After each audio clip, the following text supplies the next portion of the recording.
Buen día, profesora. Me llamo Omar y vengo a hablarles sobre los inductores.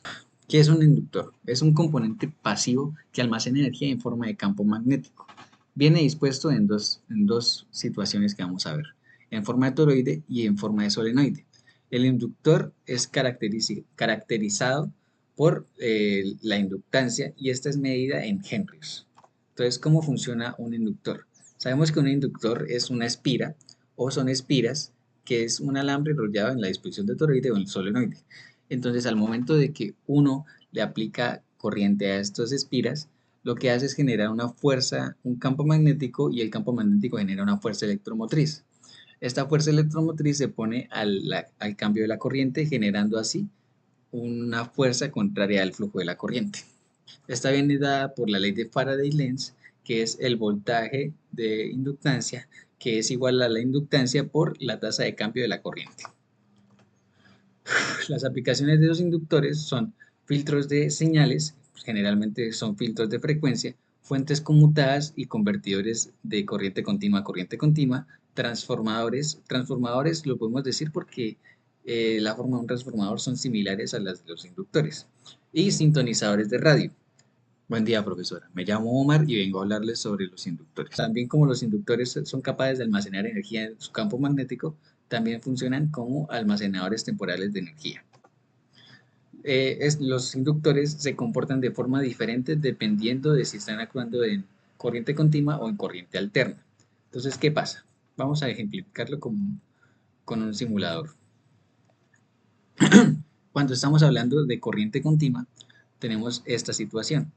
Aquí podemos empezar a darle corriente, y como la corriente empieza aquí, el inductor en un inicio lo que hace es generar una fuerza opositoria al flujo de corriente, lo que provoca que la corriente en un principio vaya más despacio de lo que iría si fuera un cable normal, pero posteriormente el inductor, digámoslo así, disminuye su voltaje y su característica como resistencia, generando así un comportamiento como cable.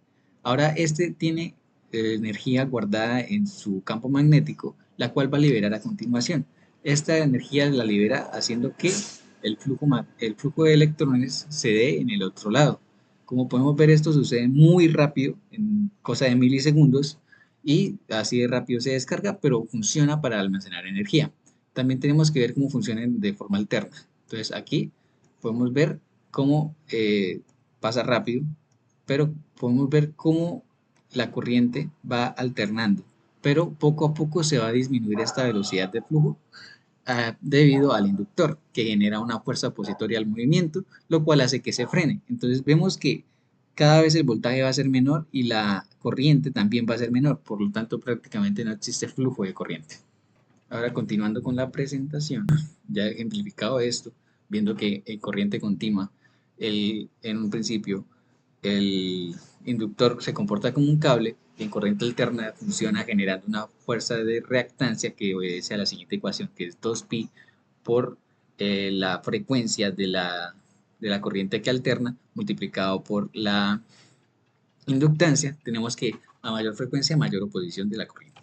Para encontrar la inductancia en un solenoide, debemos hacerlo paso por paso.